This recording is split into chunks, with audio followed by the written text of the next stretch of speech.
مظلوموں پر ظلم ہوتا ہوا جب انسان دیکھتا ہے تو نفرت کس سے پیدا ہوتی ہے؟ ظالم سے. یہ نفرت نہ ہوتی تو اس کے خلاف خالی فتوے سن کے اور شریعت کی موٹیویشن سے کام نہیں ہوتا. نفرت کے ایک جذبات پیدا ہوتے ہیں.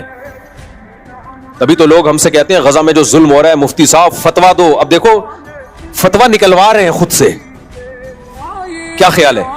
صحیح ہے؟ اچھا جذبہ یہ لوگوں میں. بھائی آپ کیوں نہیں دے رہے؟ دے چکے ہیں بہت سے لوگ فتوا, بڑے بڑے علماء, ہم بھی اور سب لوگ دے چکے ہیں, لیکن پھر بھی لوگ کہتے ہیں بار بار دو, بار بار دو. کسی اور ٹاپک پہ تو نہیں کہتے مفتی صاحب بار بار فتوا دو کہ سود حرام ہے, کیوں نہیں دے رہے فتوا؟ بار بار دو فتوا. مفتی صاحب بار بار فتوا دو کہ اکٹھی 3 طلاقیں ناجائز ہیں, بار بار. نہ نہ نہ نہ بھائی, ایک قوم پہ ہم ظلم ہوتا ہوا دیکھ رہے ہیں, جذبات بھڑکتے ہیں تو ایک دم ظالم کے خلاف نفرت کے جذبات پیدا ہوتے ہیں. وہ جذبات ابھارتے ہیں انسان کو. بھائی اس پہ کام ہونا چاہیے. ظالم کو پکڑو, جا کے مارو اس کو, روکو اس کو, بائیکاٹ کرو اس کا. یہ کام کون کرا رہا ہے؟ نفرت, بغض. سمجھتے ہو کہ نہیں سمجھتے؟ اور حقیقت ہے شریعت میں جیسے محبت کے فضائل ہیں نا, نفرت کے بھی بڑے فضائل ہیں اگر وہ صحیح جگہ پر ہو. اگر صحیح جگہ پر ہو تو شریعت میں جیسے محبت کے فضائل ہیں ایسے ہی بولو نفرت کے بھی ہیں. اسلام ہمیشہ محبت کا درس نہیں دیتا, بہت جگہوں پر نفرت اور بغض کا درس دیتا ہے. تبھی حدیث میں آتا ہے کہ الحب فی اللہ والبغض فی اللہ. جو اللہ کی نظر میں سب سے کامیاب ترین لوگ ہیں نا, جن کو اللہ اپنے عرش کے سائے میں جگہ دے گا, ان میں وہ لوگ بھی ہیں جو محبت بھی اللہ کے لیے کریں اور بغض بھی اللہ کے لیے کریں. قرآن کیا کہتا ہے؟ رحماء اشداء علی الکفار رحماء بینہم.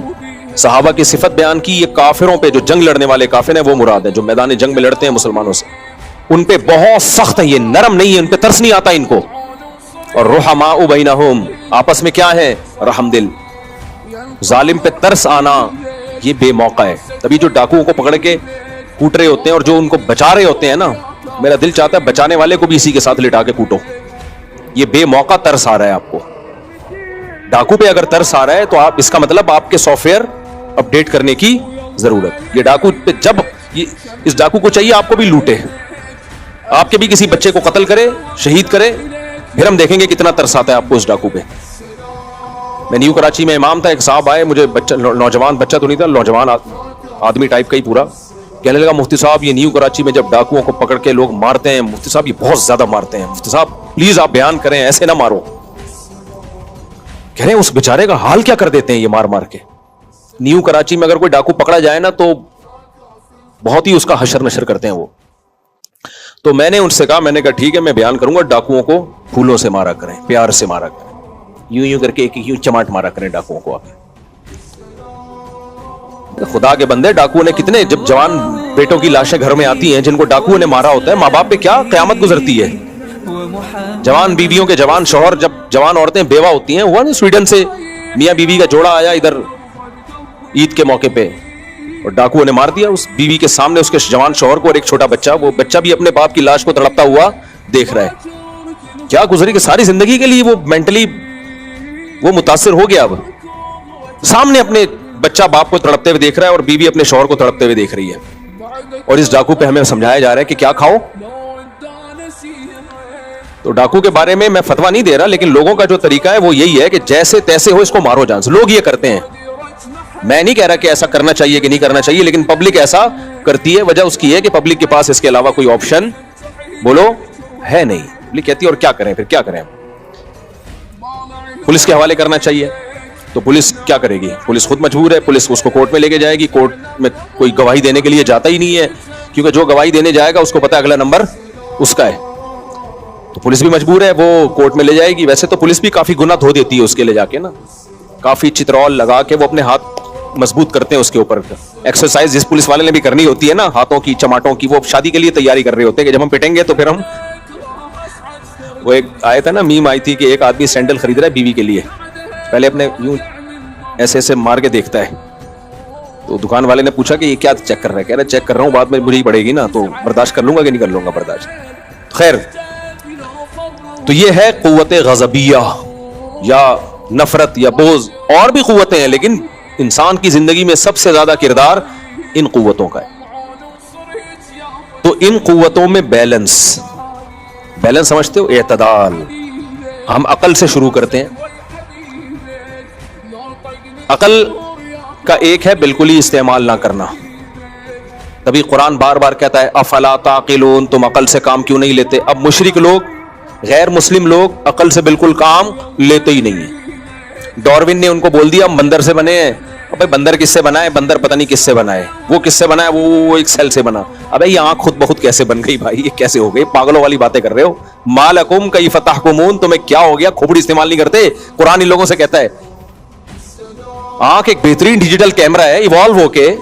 یہ اچھا میں بار بار ایک بات کہتا ہوں, ایتھیس اور ملحد لوگ نا آپ کو اس زندگی کے شروع میں تو پھنسا دیتے ہیں, لے جاتے ہیں, لیکن جو اصل سوال ہے اس کو پی جاتے ہیں ہمیشہ. جیسے اہل حدیث لوگ جب 3 طلاق کی بات آئے گی نا وہ گھماتے ہیں, آپ کو گھماتے ہیں. جو اصل ہمارا کوشچن ہے اس کو پی جاتے ہیں کہ حضرت عمر نے حلال کو حرام کیسے کر دیا. یعنی 3 طلاق کو ایک قرار دے کر جس کے لیے حلال بیوی تھی اس پہ حرام کر دی, جس کے لیے حرام تھی اس کے لیے حلال کر دی. یہ سیاست تھوڑی ہے, تو دین میں تحریف ہے. آپ یہ بولو کہ حضرت عمر نے دین میں تحریف کی اور سارے صحابہ نے ٹھنڈے پیٹوں اس تحریف کو برداشت کر لیا. تو یہ بولو نا, منہ سے پھوٹو نا. آپ کو شرم کیوں آ رہی ہے یہ بولتے ہوئے؟ بولو تاکہ ہمیں پتہ چلے آپ کا دعویٰ کیا ہے. لیکن اہل حدیث بہت گھمائے گا بات کو طلاق کے مسئلے میں. اس بات کا جواب قیامت تک نہیں دیں گے, بلکہ وہ گھمائیں گے تمہارے فلاں دیوبندی نے بھی 3 کو 1 کہا, فلاں نے. اب سارے دیوبندی بھی بول دیں ہماری صحت پہ اس سے فرق نہیں پڑتا, ہم نے کلمہ اللہ کے رسول کا پڑھا ہے صلی اللہ علیہ وسلم, اور صحابہ نے سب سے پہلے دین کو سمجھا ہے. تو آپ ہمیں کیا سمجھتے ہو؟ ہم دیوبندی کا ہمارے ساتھ اگر دم لگی ہوئی ہے تو کیا ہم قرآن و سنت چھوڑ دیں گے؟ تو آپ 100 دیوبندیوں کے حوالے بھی دے دو, ہم نہیں مانیں گے. آپ میرے شیخ کے حوالے لے آؤ, مفتی عبد الرحیم صاحب ہیں, مفتی رشید احمد صاحب ہیں, پھر بھی نہیں مانیں گے کیونکہ ہم نے اس پہ ریسرچ کی ہے. بھائی ریسرچ ایک چیز پہ ہوتی ہے تو کون مانتا ہے؟ تو گھماتے ہیں باتوں کو, گھماتے ہیں. ایسے ہی ملحد وہ بھی گھماتے ہیں باتوں کو. بدعتی وہ بھی کیا کرتا ہے؟ بات کو گھماتا ہے. آج ایک صاحب آئے, وہ کہنے لگے کہ میں نہیں مانتا صحابہ کو, اس طرح کی کوئی بات کر رہے تھے. تو میں نے کہا کہ آپ کے صحابہ کے نام ماننے سے پتہ ہوگا کیا؟ آپ بولو میں قرآن کو نہیں مانتا, سیدھا سیدھا. یہ تکلف کرنے کی ضرورت نہیں ہے کہ میں مسلمان ہوں اور میں صحابہ کو نہیں مانتا. کہہ رہے ہیں کیوں بھائی؟ میں نے کہا بھائی یہ قرآن ہمیں پہنچا کہاں سے ہے؟ صحابہ سے پہنچا ہے. اور کس نے پہنچایا؟ یہ ایک جم غفیر ہے. اگر ہم کہیں 2-4 افراد نے پہنچایا ہے تو 2-4 افراد کا پہنچایا ہوا تو مشکوک ہوتا ہے. اس پہ تو پھر کیسے آپ کو اطمینان ہوگا؟ 2-4 آدمیوں کی خبر پہ 100% یقین تھوڑی ہو سکتا ہے. چاہے وہ کتنے ہی ثقہ ہوں, ان سے غلطی کا امکان ہو سکتا ہے. یہ تو جم غفیر سے قرآن پہنچا ہے تو ہم کہتے ہیں اس میں تحریف کا کوئی امکان سرے سے ہے ہی نہیں, کیونکہ متواتر خبر میں تو کوئی انگلی اٹھا ہی نہیں سکتا. اور میں نے کہا کہ بھائی اگر آپ ابو بکر کو نہیں مانتے, کتنے سوال ہوں گے, نبی نے اپنے مصلی پہ کیوں کھڑا کیا ابو بکر کو؟ اتنے سارے سوالات ہیں, لیکن باطل کیا کرے گا؟ وہ ہمیشہ بڑے بڑے سوالات کو پی جائے گا اور الٹا آپ پہ اعتراضات, چھوٹے چھوٹے اعتراضات کرنا شروع کر دے گا. باغ فدق یہ ہو گیا تھا اور یہ ہو گیا تھا اور وراثت نہیں ملی تھی, اور یہ باتیں گھما گھما کے کہاں لائے گا؟ اب انہی باتوں میں لائے گا. تبھی یہ خوب سمجھ لو, جب بھی کسی باطل سے بات ہونا اس کے سوالات کا جواب نہ دیا کرو. اس کی کوشش ہوتی ہے آپ کو اپنے سوالات میں الجھائے. آپ اپنے سوالات اس سے پوچھا کرو, آپ اپنے سوالات پوچھا کرو اس سے.